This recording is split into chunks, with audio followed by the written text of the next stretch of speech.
I would say that the number one reason that small businesses fail is because they don't either A, measure, or they measure the wrong things. Right. They don't measure appropriately.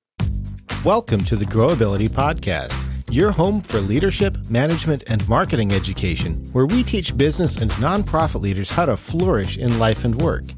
Do you have key performance indicators in your business? Today's episode shares the critical 11th step in the 12-step Growability model, measurement. Here are your hosts, Joshua McLeod and Bernie Anderson. Joshua, what is the 11th step of the Growability model? The 11th step, Bernie, in the Growability model is to measure productively. I was reading actually this morning, I think it was early 2000s or something like that. We sent a satellite out to Mars to measure like the weather patterns on Mars. And what ended up happening is the satellite crashed into Mars. And the reason why is because one of the contractors that they hired was using an imperial measurement, and the other contractors were all using the metric system. So you had some of the contractors out there that had imperial measurements and some of them that had this metric system. Wow. And what ended up is we spent like hundreds of $millions to crash a satellite into Mars. Wow. Bernie, if you were to ask me what is the number one reason why small businesses fail, I would say that the number one reason that small businesses fail is because they don't either A, measure, or they measure the wrong things. Right. They don't measure appropriately. So, Joshua, what are three things that every business should measure? So there are two measurement terms that every business owner should learn. One of them is called a KPI. This is a key performance indicator. And the other is called a KPD. This is a key performance driver. A KPI is like a result. This is what happened. A KPD is a key performance driver. What is the action or the activity that brought about that KPI? With the example of honey, the KPI is the honey. How much honey was produced? The KPD is the bees. What did the bees do to actually produce that honey? So you asked the question, what are three things that every business should measure? If you have a business that's going to stay in business, you want to measure purpose KPIs, production KPIs, and profitability KPIs. First, I look at purpose KPIs. How do I improve the life of my customer? Love that. If you have a product or service that you bring to the market, you're solving somebody's problem. You're overcoming pain. You're creating something beautiful. Don't just look at your organization as we made more money. Look at your organization as we improve the life of a customer. So one of the main purpose KPIs that I look at in an organization is customers. What are my customer metrics? How many customers did I serve? And if I have a good product or service offering, well, then there's a lot of purpose in that. The second purpose KPI is a human investment. I might have an organization that sells balloons. You know, we're a balloon company. I might have that balloon company so that I can fund a orphanage in Venezuela or something like that. Like what is the charitable opportunity that I have as an organization? And then finally, I think that there's the personal impact on your family. So if I run my company and I want to have some purpose KPIs, the first three questions I'm asking is, okay, what do I want to measure in terms of the quality of life that I bring to my customers?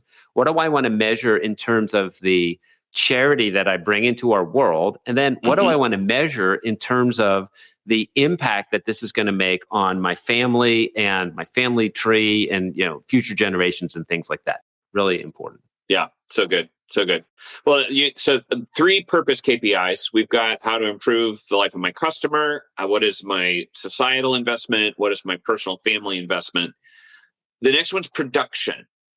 Tell us a little bit about production KPIs. Yeah, so productivity is simply a measure of reality. You know, if I walk out in the garden and there's no vegetables, it could just be because I got the wrong soil or it didn't rain. It could just be because I didn't plant any vegetables. So, you know, when I look at productivity, there's kind of like three things that typically end up on the KPI sheet from a production standpoint. One is cash flow. how much money came in. Okay.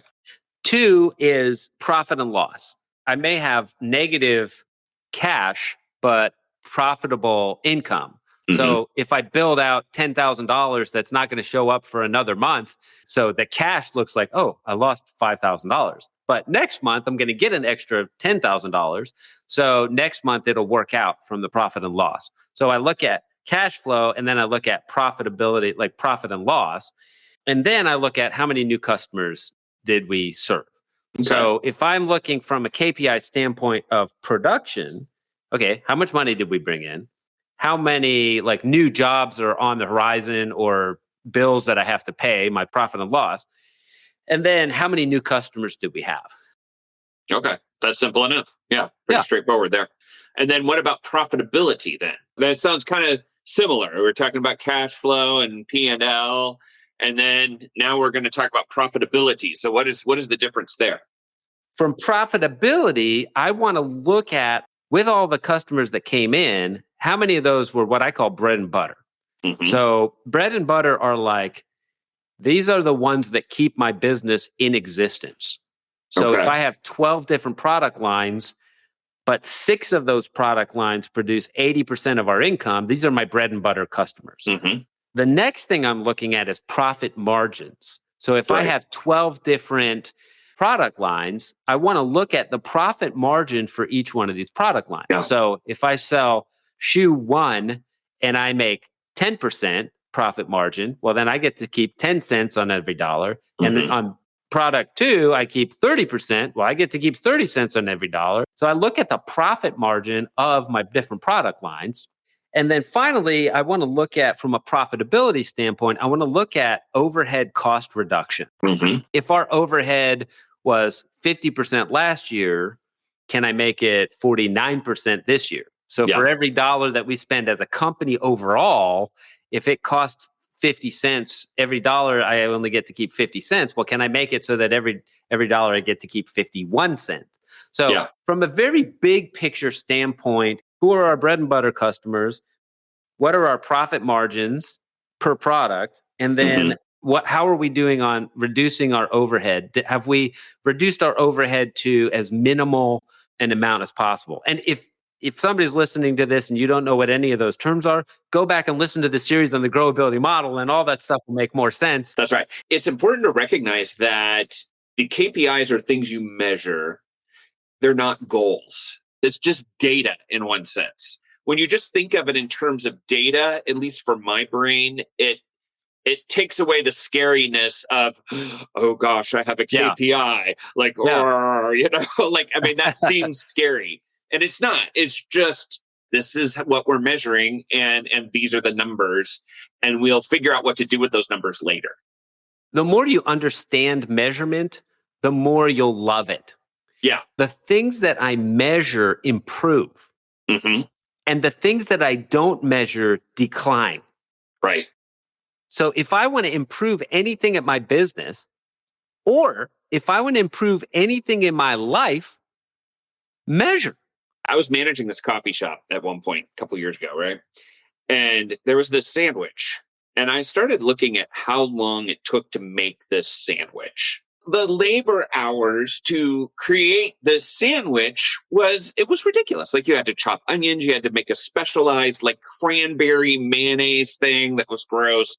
It took about an hour of labor to make 10 sandwiches. This is a coffee shop. You don't that's not acceptable. That's not a good number. Little things like that may seem like, not a big deal. And oh man, it's a pain in the neck to make this mayonnaise cranberry sauce or whatever. But you're going to lose profitability if you don't measure how long it takes to make it, that kind of thing. It's important. Yeah. So if you don't have a measurement of, okay, let's say I'm a coffee shop, I've got a bakery, I've got hot drinks, I've got cold drinks, I've got, soft drinks. Which of those is the most profitable? Without measurement, you can't improve things. When you measure, you definitely improve things. Okay, so we've talked about KPIs, and I think we understand what those are. Now let's talk about KPDs, key performance drivers. Right. Help us understand how that works and help us to understand how do we begin to put those in place and measure those. In a business, there's kind of like 3 areas that every business owner really needs to measure for everybody on the team: billable, sales, and G&A. How much time in our organization did we spend doing billable things? How much time did we spend doing sales? And how much time did we spend doing G&A, which is general and administrative? For a nonprofit, I have 3 different words for the same exact thing. For a nonprofit, how much time did we spend doing program services? How much time did we spend doing fundraising? And how much time did we spend doing administrative services? Like, so if I run a nonprofit organization and I hire somebody and their primary job is to do the program services, if I don't have a time clock, I don't know whether they actually spent the majority of their time doing program services or spent the majority of their time like answering emails. Now, when you get into KPDs or key performance drivers, imagine if you were going to play basketball. The only thing was, we're not going to keep score. You're going to get a trophy no matter what happens. Yeah. Guess what? Your star performers, you're going to get on there like, go, go, go, run down, shoot the basket. And after like 10 minutes of running up and down and shooting the basket and there's no score, the people that are like high achievers are going to be like, I'm not playing this game. There's no score. I don't even know what we're trying to do. That's right. There's no motivation to play the game if I don't have any score. Key performance drivers are just, hey, what is the score in the game? How are we doing? So if I take the shot and I make a 3-pointer, I want to know that I made a 3-pointer. And I want everybody to know that I made a 3-pointer. Yeah. If I did a slam dunk, I want everybody to know what I did. When you're building key performance drivers, let's say that I'm supposed to fill 100 boxes. If we fill 100 boxes, we're going to break even. So I've got my baseline. These are my 100s. Now I'm like, how many 110s do we have? Yeah. Because if I fill 110 boxes, then I make a really good profit. So at the end of the week, hey, I had 3 100s and 2 110s. The first thing you do is you just give it a name. Oh, now I have, now I have a score. And so I can say, who had the most 110s? People who like to win, who need to win, D personalities, they need the 110s. Yeah. People who just need to have reliability and stability, they need to know like, hey, all you have to do is get 100. Don't feel bad about yourself. If you get 100, that's really good. Yeah. So for that scorecard, there's 3 things that I want to measure every time that I'm keeping track of my key performance driver. Number 1, what was the expected result? Number 2, what was the actual result? And then number 3, how does this connect to the dashboard or the KPI? Yeah. So let's say I've got Joe.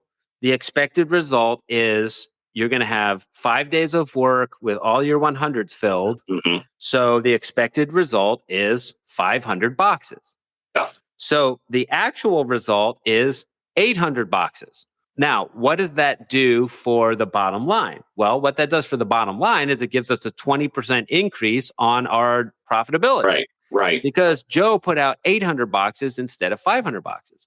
So now I've got Joe Bob.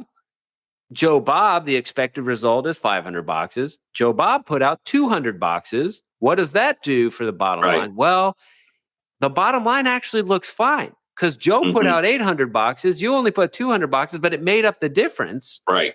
If I don't measure, I don't know what Joe's doing, what Joe Bob is doing. And then as I'm building those metrics, I want to look at, what are the contributing factors? Okay, so Joe Bob only did 200. Well, Joe Bob had the flu and he missed 2 days. Right. Okay.